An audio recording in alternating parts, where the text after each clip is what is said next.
नमस्कार दोस्तों, आदरणीय बता साहब, मुख्यमंत्री जी, स्पीकर डॉक्टर गुलेरिया, यहाँ पर जितने भी महानुभाव बैठे हैं, आज जिनको ये सम्मान मिला वो सब भाइयों बहनों, और जो आमतौर पर फिल्मों को हिट करते हैं ऐसे हम सामने बैठे हैं, आज ऊपर बैठे हैं।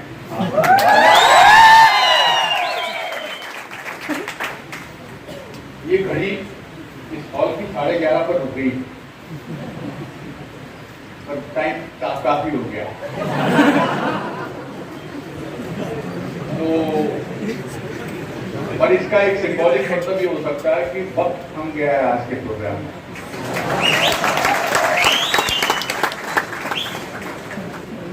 और थमी हुई घड़ी पर भी एक बड़ी अच्छी कहावत है कि नथिंग इज ऑल रॉन्ग।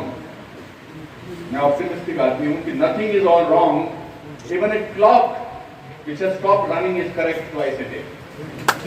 आगे जा रहा है तो थोड़ा तो करेंगे।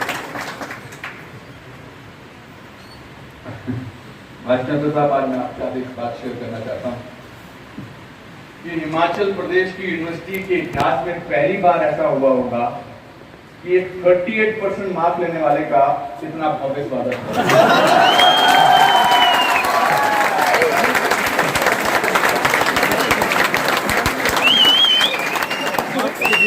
मेरे जिंदगी में कभी 38% मार्क्स से ज्यादा ऊपर आए नहीं।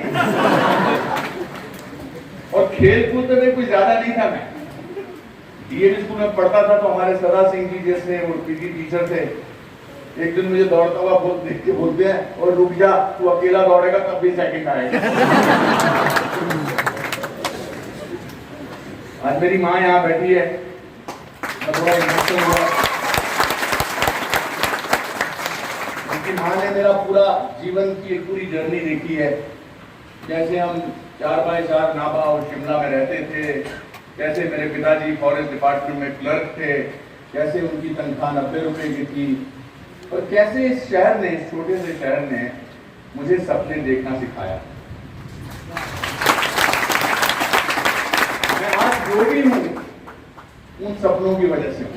शिमला में क्या होता है, अब तो खैर बहुत भीड़ हो गई है यहाँ पर, गली गली में जहाँ भी एक तीन तरफ की जा सकती है वहाँ एक मकान है या होटल है, पर तब शिमला बहुत ही मतलब डिफरेंट किस्म का था। नड्डा जी से बातचीत जब भी होती है, एक दो बार जो हुई तो उन्होंने बहुत यादें दिलाई शिमला के। तो ये शहर एक ऐसा है यहाँ पर बहुत वक्त होता है, चलते रहो। स्कूल भी ऐसे गया था जहाँ पर टीचर मेरे बड़े इंटरेस्टिंग थे। अभी कोई मंच पे आया, उन्होंने कहा जी मैं भी मुनीलाल जी का स्टूडेंट हूँ। मेरी एक्टिंग में मेरे टीचर ने बहुत बड़ा हाथ दिया, क्योंकि हिंदी मीडियम स्कूल के टीचर भी बड़े टिपिकल होते हैं। मुनीलाल जी की 6 बेटियां थी, वो हिंदी के टीचर थे। उनको हमेशा ऐसी बात की परेशानी रहती थी कि बेटियों की शादी कैसे होगी। वो मुझे खड़ा कर देते थे, बोलते अनुपम तू पढ़, बाकी मैं सोचता हूँ। हमारे एक दूसरे टीचर थे जयराम जी,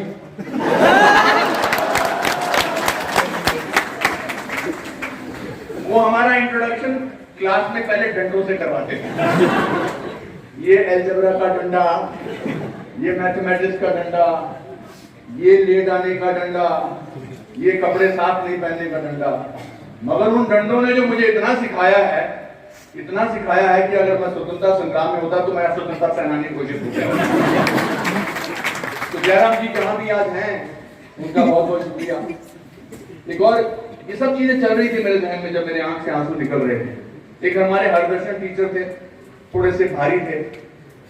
वो क्लास में आते बोलते थे, जिनको याद है वो बैठे रहो, जिनको याद नहीं है वो खड़े हो जाओ। याद नहीं है और खड़े हो गए तो 4 डंडे पड़ेंगे, याद नहीं है और बैठे रहे तो 8 डंडे पड़ेंगे। तो मेरा पूरा साल खड़े होने में बीत जाता। मैं कहता जी हम 4 डंडे खा लेता। मगर उनकी भी एक्टिंग, उनकी जो भाव भंगिमाएं थी, आगे जाकर मुझे उसने बहुत कुछ सिखाया, बहुत कुछ दिया। बहुत सारे नहीं जानते कि बीए 3rd क्लास में जब मैं पास करने के बाद मैंने सोचा मैं क्या करूं, तो हिमाचल प्रदेश यूनिवर्सिटी से मुझे बेस्ट एक्टर का अवार्ड मिला था। तो इसलिए मेरा एमए इन हिस्ट्री में सिलेक्शन हो गया बेस्ड ऑन ओनली बिकॉज मैं ड्रामा में एक्टिंग करता था, मैं प्लेस एक्टिंग करता था, नॉट पढ़ाई। तो मैं आरके सिंह जी जो पहले वाइस चांसलर थे उनके पास गया, मैंने कहा सर मेरा आप एडमिशन मत करो। बोले क्यों? मैंने कहा मुझे एक्टर बनना है। तो बड़े हैरान हुए कि शिमला का लड़का, पढ़ाई में कुछ भी नहीं है, खेलकूद में कुछ नहीं है, ये एक्टर क्या बनेगा? और उनकी बड़ी सहानुभूति थी मेरे साथ। तो उन्होंने कहा फिर कैसे बनोगे? मैंने कहा ये तो पता नहीं, पर आप मेरा एडमिशन मत करो। कहते भाई मैं यहाँ का वाइस चांसलर हूँ, मैं तुम्हारे कहने पर तुम्हारी एडमिशन नहीं करूँ, ऐसा तो नहीं हो सकता, एडमिशन तो तुम्हारी होगी। ठीक है, बात खत्म हो गई। फिर मैंने माँ के मंदिर से, बेचारी मेरी माँ 2 रुपए 8 आने 25 पैसे मंदिर में रखती। एक दिन मैंने इनके मंदिर से 108 रुपए चुरा लिए।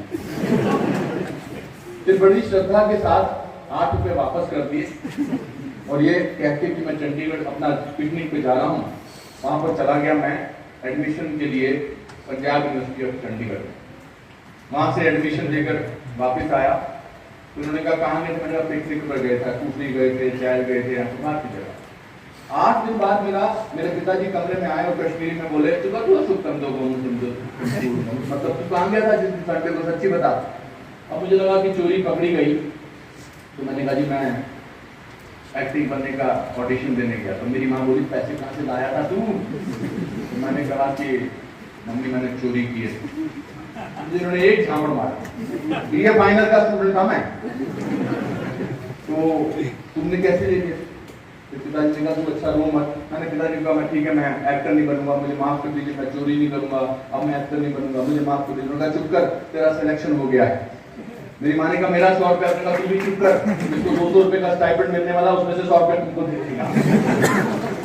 कहने का तात्पर्य ये है कि इंसान सोचे और मेहनत करे और ऑनेस्ट रहे तो दुनिया की ऐसी कोई ताकत आपको अपने सपने पूरे करने से नहीं रोक सकती।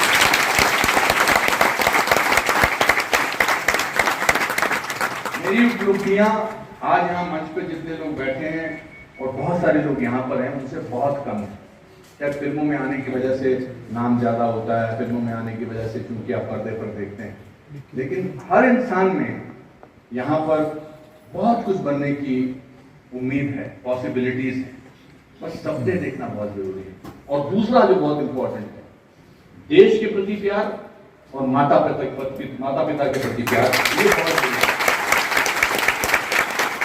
जो बच्चा माता पिता के प्रति प्यार नहीं रखता, देश के प्रति प्यार नहीं रखता, वो कितना भी बड़ा इंसान बन जाए अंदर से कभी सुखी नहीं रह सकता है।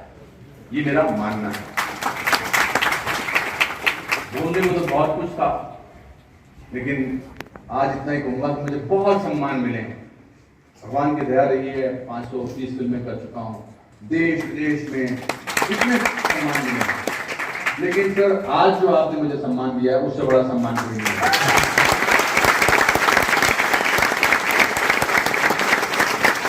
बहुत बहुत धन्यवाद, बहुत बहुत शुक्रिया।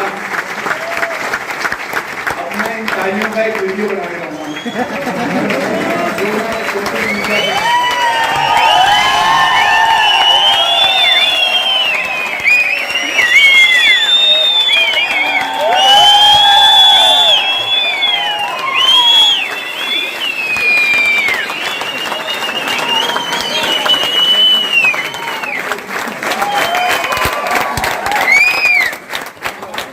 भारत माता की जय, भारत माता की जय, वंदे मातरम, वंदे मातरम, वंदे मातरम। जय हिंद।